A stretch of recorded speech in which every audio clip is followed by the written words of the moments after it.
بسم الله الرحمن الرحيم. الحمد لله رب العالمين، الرحمن الرحيم، مالك يوم الدين. إياك نعبد وإياك نستعين. اهدنا الصراط المستقيم، صراط الذين أنعمت عليهم غير المغضوب عليهم ولا الضالين.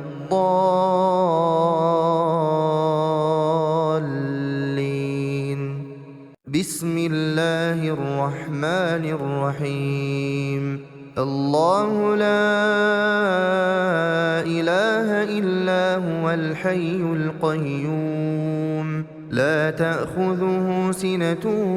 ولا نوم، له ما في السماوات وما في الأرض. من ذا الذي يشفع عنده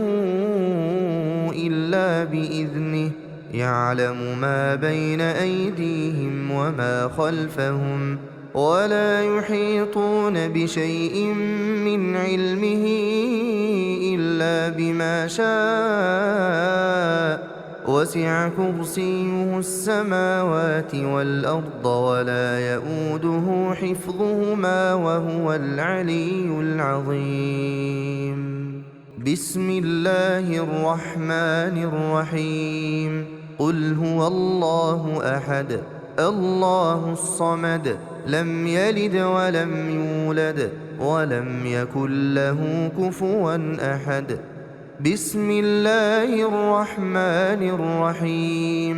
قل أعوذ برب الفلق، من شر ما خلق، ومن شر غاسق إذا وقب، ومن شر النفاثات في العقد، ومن شر حاسد إذا حسد.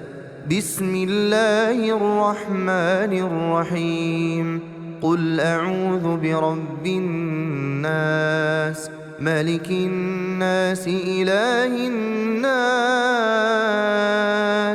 من شر الوسواس الخناس، الذي يوسوس في صدور الناس من الجنة والناس. بسم الله الرحمن الرحيم. تبت يدا أبي لهب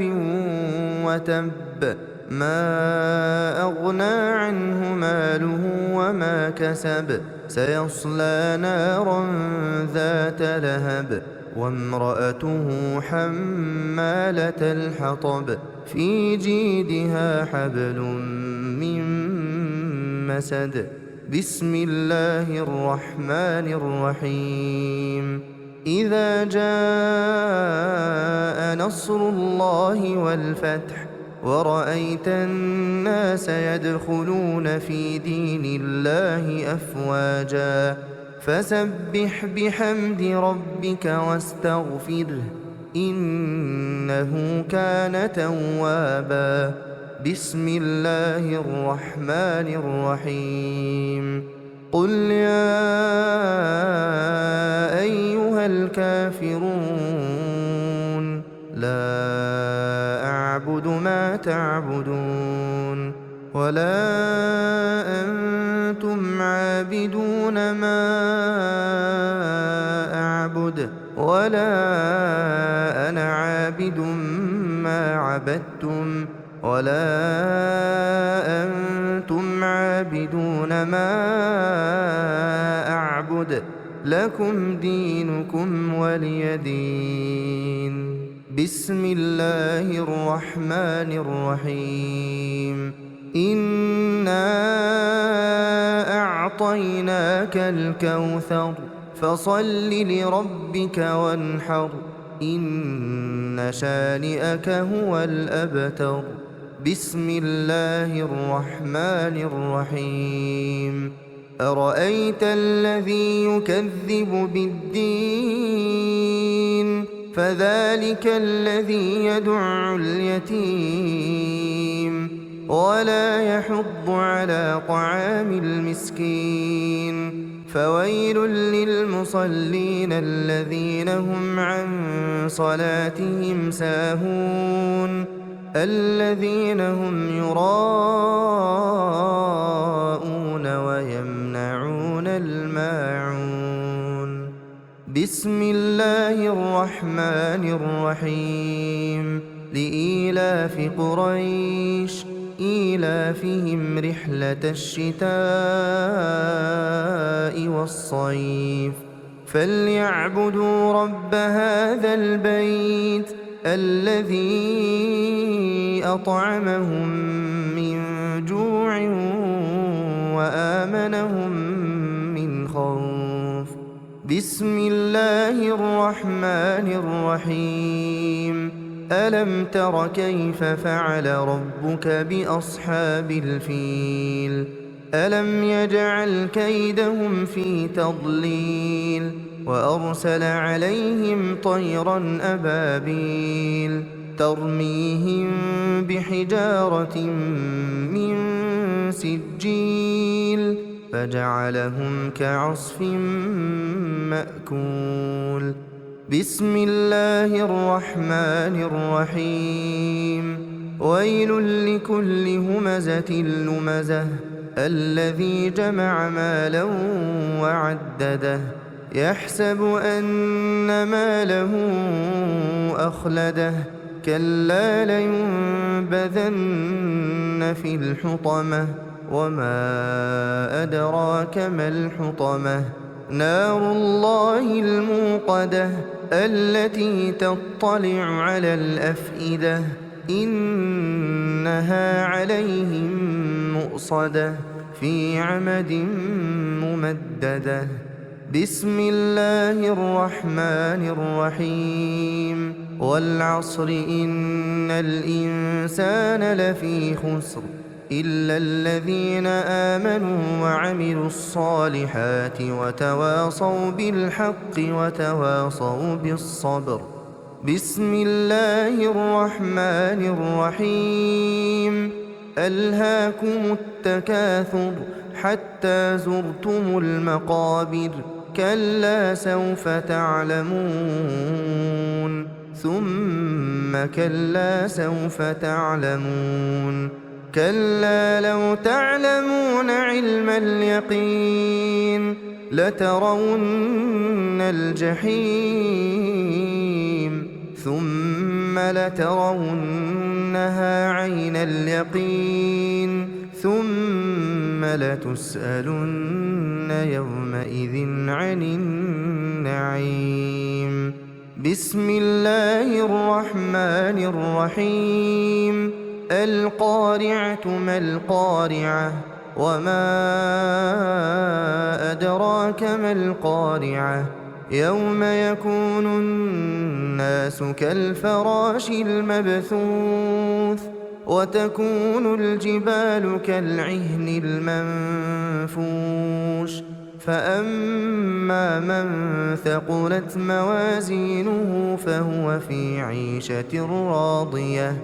وأما من خفت موازينه فأمه هاوية وما أدراك ما هي نار حامية.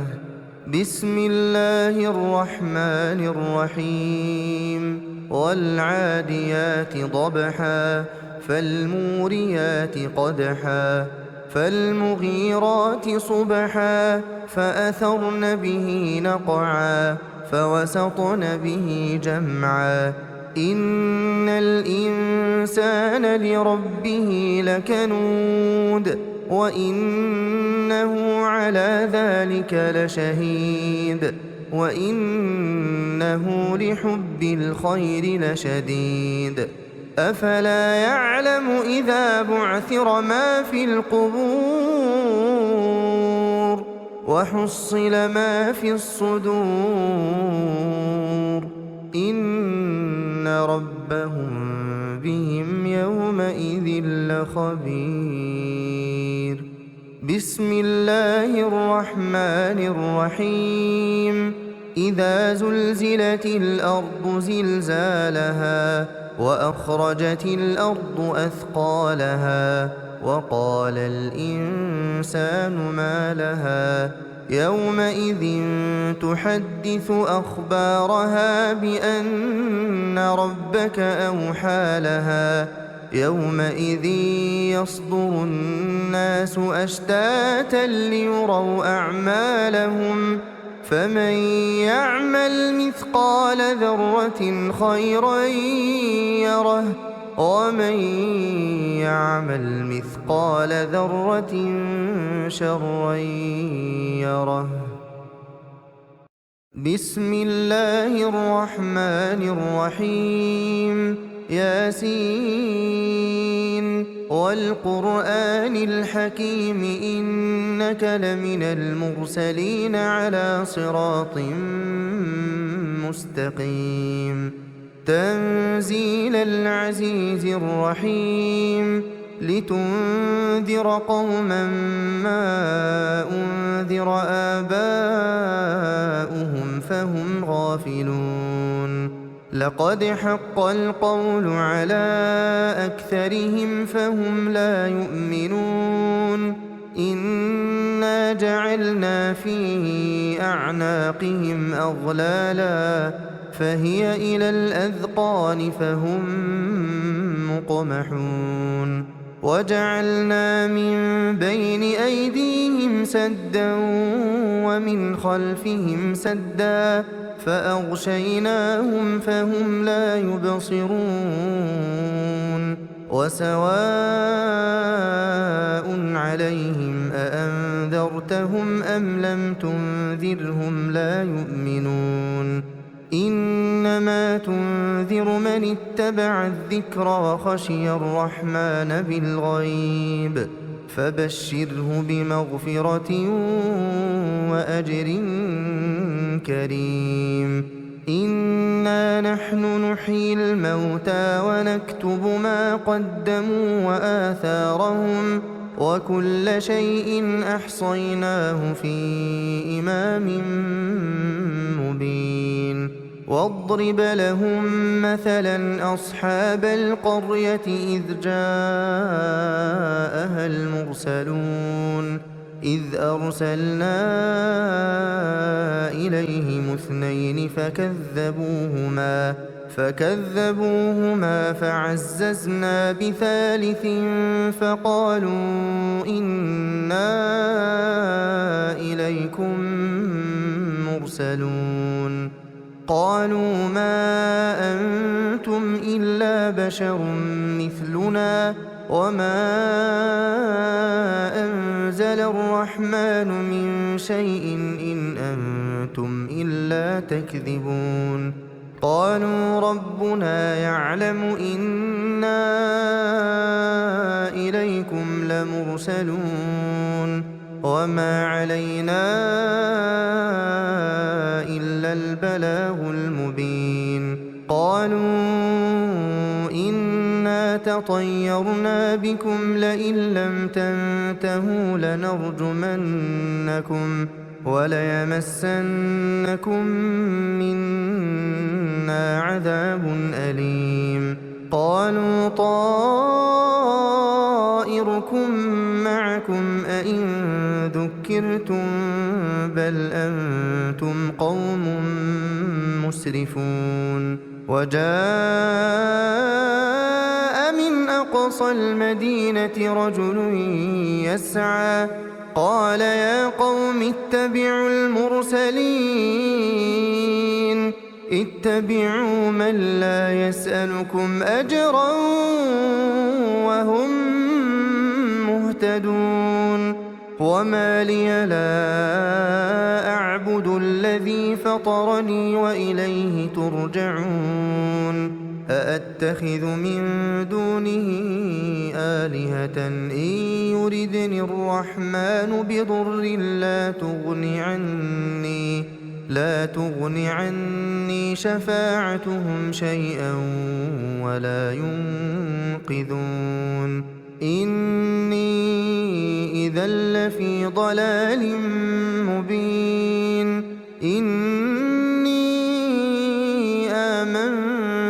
ربكم فاسمعون قيل ادخل الجنة قال يا ليت قومي يعلمون بما غفر لي ربي وجعلني من المكرمين وما أنزلنا على قومه من بعده من جند من السماء وما كنا منزلين إن كانت إلا صيحة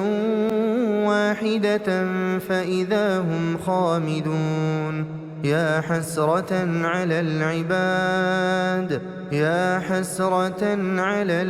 العباد يا حسرة على العباد ما يأتيهم من رسول إلا كانوا به يستهزئون ألم يروا كم أهلكنا قبلهم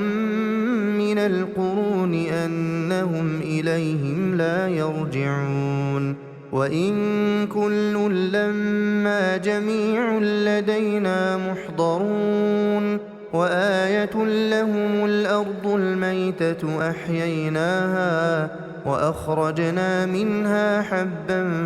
فمنه يأكلون وجعلنا فيها جنات من نخيل وأعناب وفجرنا فيها من العيون ليأكلوا من ثمره وما عملته أيديهم أفلا يشكرون سبحان الذي خلق الأزواج كلها مما تنبت الأرض ومن أنفسهم ومما لا يعلمون وآية لهم الليل نسلخ منه النهار فإذا هم مظلمون والشمس تجري لمستقر لها ذلك تقدير العزيز العليم والقمر قدرناه منازل حتى عاد كالعرجون القديم لا الشمس ينبغي لها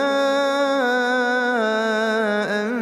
تدرك القمر ولا الليل سابق النهار وكل في فلك يسبحون وآية لهم أنا حملنا ذريتهم في الفلك المشحون وخلقنا لهم من مثله ما يركبون وإن نشأ نغرقهم فلا صريخ لهم ولا هم ينقذون إلا رحمة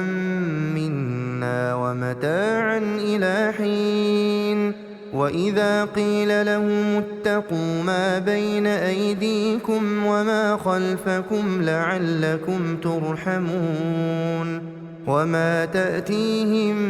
من آية من آيات ربهم إلا كانوا عنها معرضين وإذا قيل لهم أنفقوا مما رزقكم الله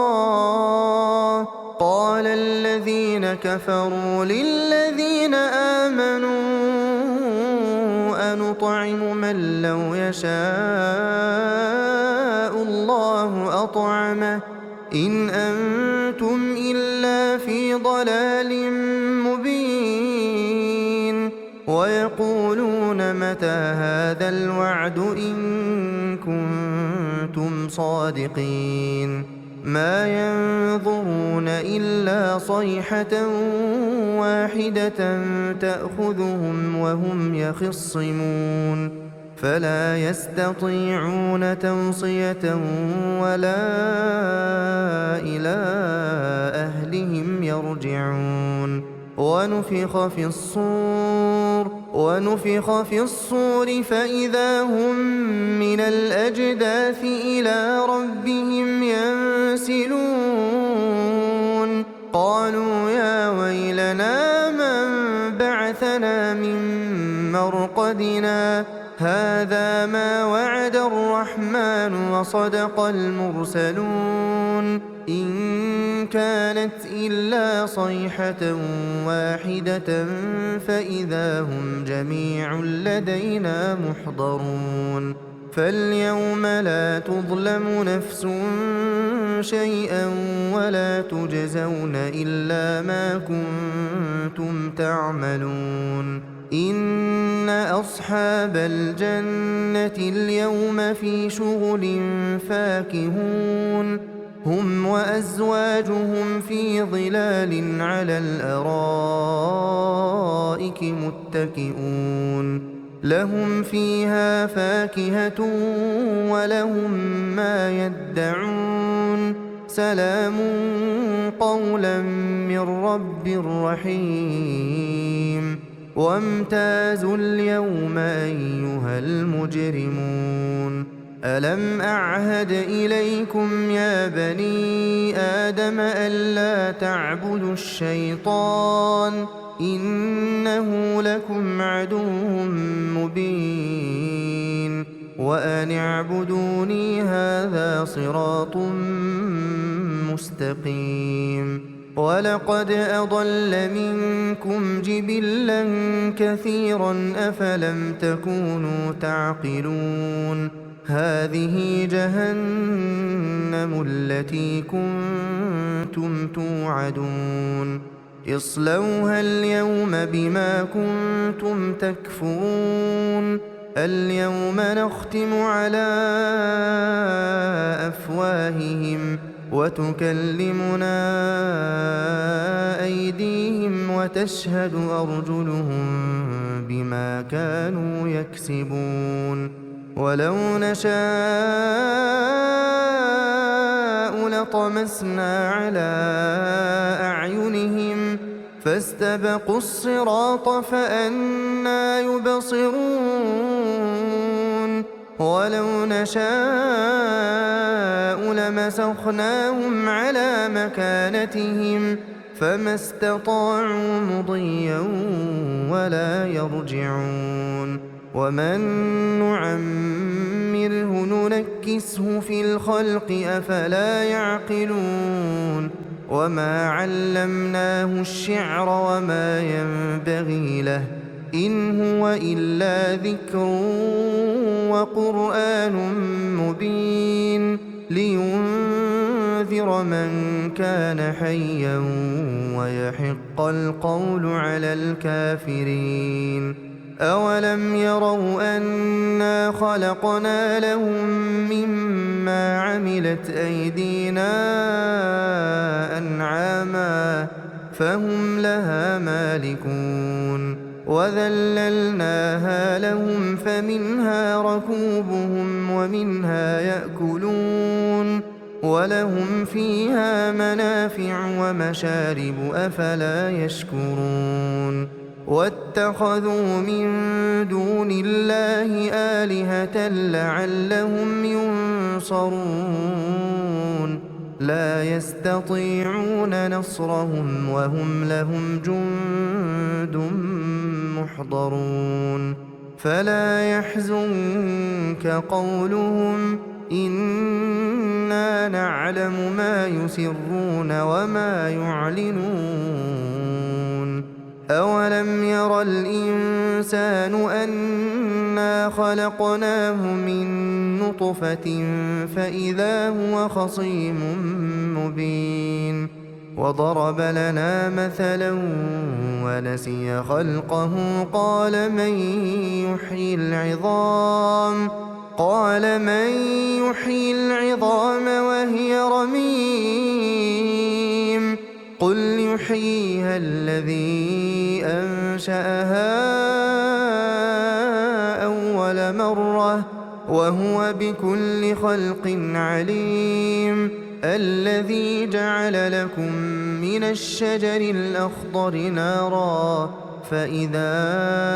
أنتم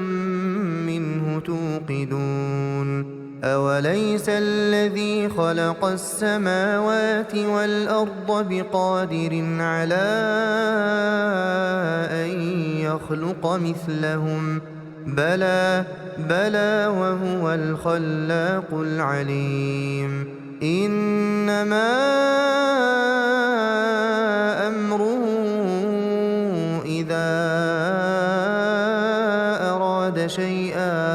إذا أراد شيئا أن يقول له كن فيكون فسبحان الذي بيده ملكوت كل شيء وإليه ترجعون بسم الله الرحمن الرحيم الرحمن علم القرآن خلق الإنسان علمه البيان الشمس والقمر بحسبان والنجم والشجر يسجدان والسماء رفعها ووضع الميزان ألا تطغوا في الميزان وأقيموا الوزن بالقسط ولا تخسروا الميزان والأرض وضعها للأنام فيها فاكهة والنخل ذات الأكمام والحب ذو العصف والريحان فبأي آلاء ربكما تكذبان خلق الإنسان من صلصال كالفخار وخلق الجان من مارج من نار فبأي آلاء ربكما تكذبان رب المشرقين ورب المغربين فبأي آلاء ربكما تكذبان مرج البحرين يلتقيان بينهما برزخ لا يبغيان فبأي آلاء ربكما تكذبان يخرج منهما اللؤلؤ والمرجان فبأي آلاء ربكما تكذبان وله الجوار المنشآت في البحر كالأعلام فبأي آلاء ربكما تكذبان كل من عليها فان ويبقى وجه ربك ذو الجلال والإكرام فبأي آلاء ربكما تكذبان يسأله من في السماوات والأرض كل يوم هو في شأن فبأي آلاء ربكما تكذبان سنفرغ لكم أيها الثقلان فبأي آلاء ربكما تكذبان يا معشر الجن والإنس إن استطعتم أن تنفذوا من أقطار السماوات والأرض فانفذوا لا تنفذون إلا بسلطان فبأي آلاء ربكما تكذبان يرسل عليكما شواظ من نار ونحاس فلا تنتصران فبأي آلاء ربكما تكذبان فإذا انشقت السماء السماء فكانت وردة كالدهان فبأي آلاء ربكما تكذبان فيومئذ لا يسأل عن ذنبه إنس ولا جان فبأي آلاء ربكما تكذبان يعرف المجرمون بسيماهم فيؤخذ بالنواصي والأقدام فبأي آلاء ربكما تكذبان هذه جهنم التي يكذب بها المجرمون يطوفون بينها وبين حميم آن فبأي آلاء ربكما تكذبان ولمن خاف مقام ربه جنتان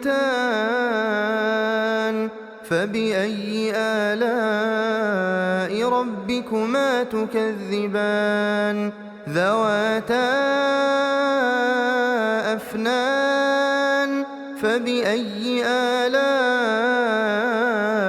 ربكما تكذبان فيهما عينان تجريان فبأي آلاء ربكما تكذبان فيهما من كل فاكهة زوجان فبأي آلاء ربكما تكذبان متكئين على فرش بطائنها من استبرق وجنى الجنتين دان فبأي آلاء ربكما تكذبان فيهن قاصرات الطرف لم يطمثهن إنس قبلهم ولا جان فبأي آلاء ربكما تكذبان كأنهن الياقوت والمرجان فبأي آلاء ربكما تكذبان هل جزاء الإحسان إلا الإحسان فبأي آلاء ربكما تكذبان ومن دونهما جنتان فبأي آلاء ربكما تكذبان مدهامتان فبأي آلاء ربكما تكذبان فيهما عينان نضاختان فبأي آلاء ربكما تكذبان فيهما فاكهة ونخل ورمان فبأي آلاء ربكما تكذبان فيهن خيرات حسان فبأي آلاء ربكما تكذبان حور مقصورات في الخيام فبأي آلاء ربكما تكذبان لم يطمثهن إنس قبلهم ولا جان فبأي آلاء ربكما تكذبان متكئين على رفرف خضر وعبقري حسان فبأي آلاء ربكما تكذبان تبارك اسم ربك ذي الجلال والإكرام بسم الله الرحمن الرحيم تبارك الذي بيده الملك وهو على كل شيء قدير الذي خلق الموت والحياة ليبلوكم أيكم أحسن عملا وهو العزيز الغفور الذي خلق 7 سماوات طباقا ما ترى في خلق الرحمن من تفاوت فارجع البصر هل ترى من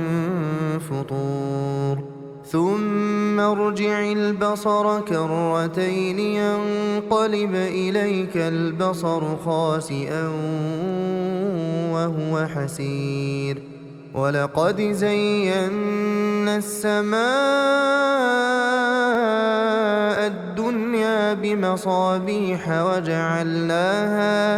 وجعلناها رجوما للشياطين وأعتدنا لهم عذاب السعير وللذين كفروا بربهم عذاب جهنم وبئس المصير إذا ألقوا فيها سمعوا لها شهيقا وهي تفور تكاد تميز من الغيظ كلما ألقي فيها فوج سألهم خزنتها ألم يأتكم نذير قالوا بلى قد جاءنا نذير فكذبنا وقلنا ما نزل الله من شيء إن أنتم إلا في ضلال كبير وقالوا لو كنا نسمع أو نعقل ما كنا في أصحاب السعير فاعترفوا بذنبهم فسحقا لأصحاب السعير إن الذين يخشون ربهم بالغيب لهم مغفرة وأجر كبير وأسروا قولكم أو اجهروا به إنه عليم بذات الصدور ألا يعلم من خلق وهو اللطيف الخبير هو الذي جعل لكم الأرض ذلولا فامشوا في مناكبها وكلوا من رزقه وإليه النشور أأمنتم من في السماء أن يخسف بكم الأرض فإذا هي تمور أم أمنتم من في السماء أن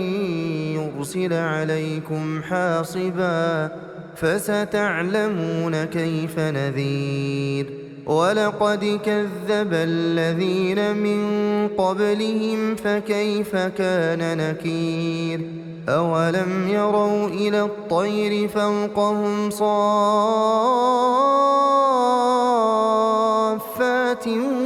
ويقبضن ما يمسكهن إلا الرحمن إنه بكل شيء بصير أمن هذا الذي هو جند لكم ينصركم من دون الرحمن إن الكافرون إلا في غرور أمن هذا الذي يرزقكم إن أمسك رزقه بل لجوا في عتو ونفور أفمن يمشي مكبا على وجهه أهدى أمن يمشي سويا أهدى أمن يمشي سويا على صراط مستقيم قل هو الذي أنشأكم وجعل لكم السمع والأبصار والأفئدة قليلا ما تشكرون قل هو الذي ذرأكم في الأرض وإليه تحشرون ويقولون متى هذا الوعد إن كنتم صادقين قل إنما العلم عند الله وإنما أنا نذير مبين فلما رأوه زلفة سيئت وجوه الذين كفروا وقيل هذا الذي كنتم به تدعون قل أرأيتم إن أهلكني الله ومن معي أو رحمنا فمن يجير الكافرين من عذاب أليم قل هو الرحمن آمنا به وعليه توكلنا فستعلمون من هو في ضلال مبين قل أرأيتم إن أصبح ماؤكم غورا فمن يأتيكم بماء معين بسم الله الرحمن الرحيم إذا وقعت الواقعة ليس لوقعتها كاذبة خافضة رافعة إذا رجت الأرض رجا وبست الجبال بسا فكانت هباء منبثا وكنتم أزواجا ثلاثة فأصحاب الميمنة ما أصحاب الميمنة وأصحاب المشأمة ما أصحاب المشأمة والسابقون السابقون أولئك المقربون في جنات النعيم ثلة من الأولين وقليل من الآخرين على سرر موضونة متكئين عليها متقابلين يطوف عليهم ولدان مخلدون بأكواب وأباريق وكأس من معين لا يصدعون عنها ولا ينزفون وفاكهة مما يتخيرون ولحم طير مما يشتهون وحور عين كأمثال اللؤلؤ المكنون جزاء بما كانوا يعملون لا يسمعون فيها لغوا ولا تأثيما إلا قيلا سلاما سلاما وأصحاب اليمين ما أصحاب اليمين في سدر مخضود وطلح منضود وظل ممدود وماء مسكوب وفاكهة كثيرة لا مقطوعة ولا ممنوعة وفرش مرفوعة إنا أنشأناهن إنشاء فجعلناهن أبكارا عربا أترابا لأصحاب اليمين ثلة من الأولين وثلة من الآخرين وأصحاب الشمال ما أصحاب الشمال في سموم وحميم وظل من يحموم لا بارد ولا كريم إنهم كانوا قبل ذلك مترفين وكانوا يصرون على الحنث العظيم وكانوا يقولون أئذا متنا وكنا ترابا وعظاما أئنا لمبعوثون أوآباؤنا الأولون قل إن الأولين والآخرين لمجموعون إلى ميقات يوم معلوم ثم إنكم أيها الضالون المكذبون لآكلون من شجر من زقوم فمالئون منها البطون فشاربون عليه من الحميم فشاربون شرب الهيم هذا نزلهم يوم الدين نحن خلقناكم فلولا تصدقون أفرأيتم ما تمنون أأنتم تخلقونه أم نحن الخالقون نحن قدرنا بينكم الموت وما نحن بمسبوقين على أن نبدل أمثالكم وننشئكم فيما لا تعلمون ولقد علمتم النشأة الأولى فلولا تذكرون أفرأيتم ما تحرثون أأنتم تزرعونه أم نحن الزارعون لو نشاء لجعلناه حطاما فظلتم تفكهون إنا لمغرمون بل نحن محرومون أفرأيتم الماء الذي تشربون أأنتم أنزلتموه من المزن أم نحن المنزلون لو نشاء جعلناه أجاجا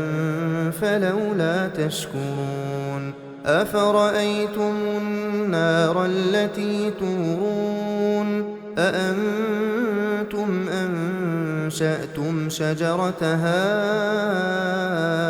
أم نحن المنشئون نحن جعلناها تذكرة ومتاعا للمقوين فسبح باسم ربك العظيم فلا أقسم بمواقع النجوم وإنه لقسم لو تعلمون عظيم إنه لقرآن كريم في كتاب مكنون لا يمسه إلا المطهرون تنزيل من رب العالمين أفبهذا الحديث أنتم مدهنون وتجعلون رزقكم أنكم تكذبون فلولا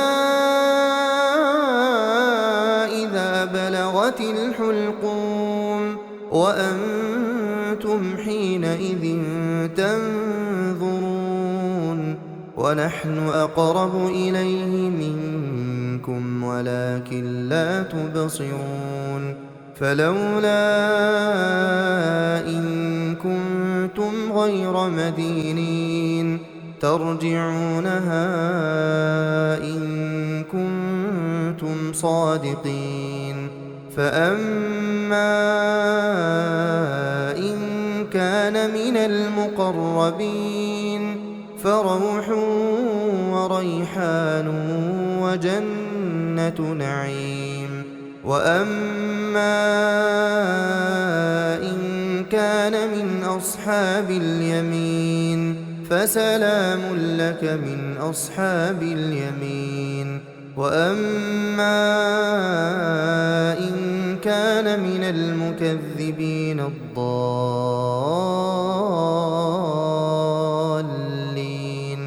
فنزل من حميم وتصلية جحيم. إن هذا لهو حق اليقين. فسبح باسم ربك العظيم.